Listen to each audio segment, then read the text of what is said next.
سورہ بقرہ قرآن مجید کی پہلی سورت ہے. اچھا یہ گھڑی میں ٹائم صحیح ہو رہا ہے؟ صحیح ہو رہا ہے نا؟ اللہ تعالیٰ نے اس سورت میں قرآن مجید کی ابتدا میں اللہ تعالیٰ نے قرآن کا تعارف کروایا ہے. دیکھو رمضان جو ہے نا یہ قرآن کا مہینہ ہے.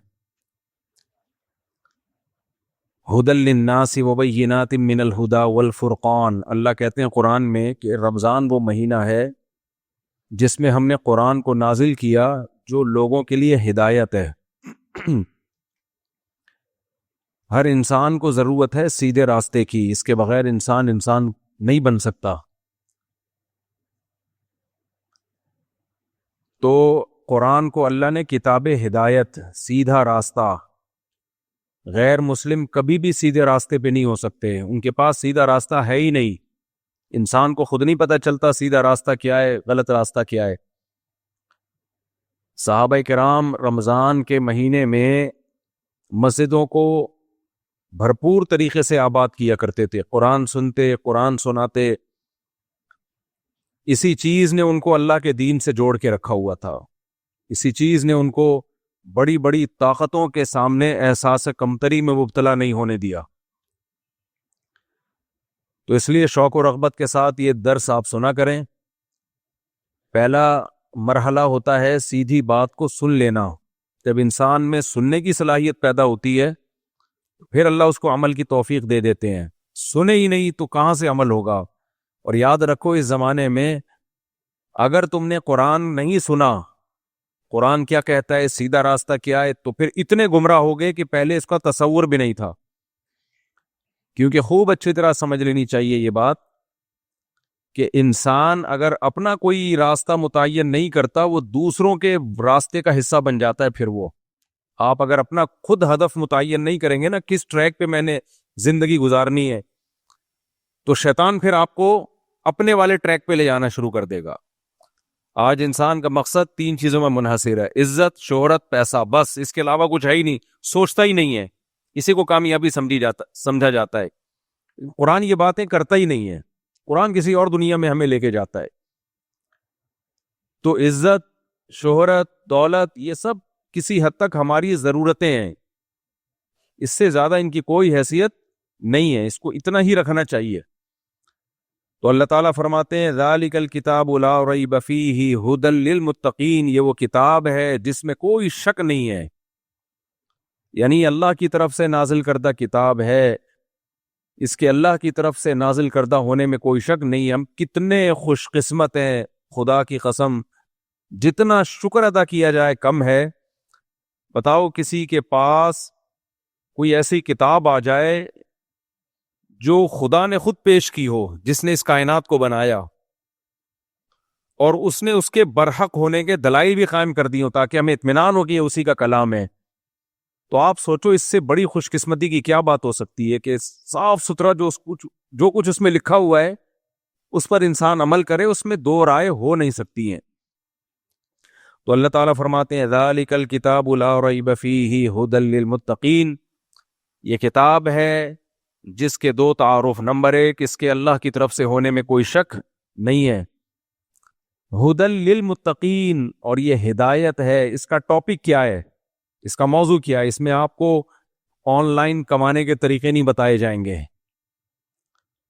اس میں آپ کو عزت اور شہرت کمانے کے طریقے نہیں بتائے جائیں گے، اس میں آپ کو صحت بنانے کے طریقے نہیں بتائے جائیں گے. آپ جب یوٹیوب پہ جاتے ہو یا شارٹ کلپس دیکھتے ہو یا ٹک ٹاک دیکھتے ہو تو بیوٹی ٹپس بتائی جا رہی ہوتی ہیں، کھانے پکانے کے طریقے بتائے جا رہے ہوتے ہیں، اس میں آپ کو گائیڈ کیا جا رہا ہوتا ہے. یہ مائک صحیح نہیں ہے بھائی، آج گڑبڑ ہے، آواز صحیح نہیں آ رہی نا، گونج رہی ہے.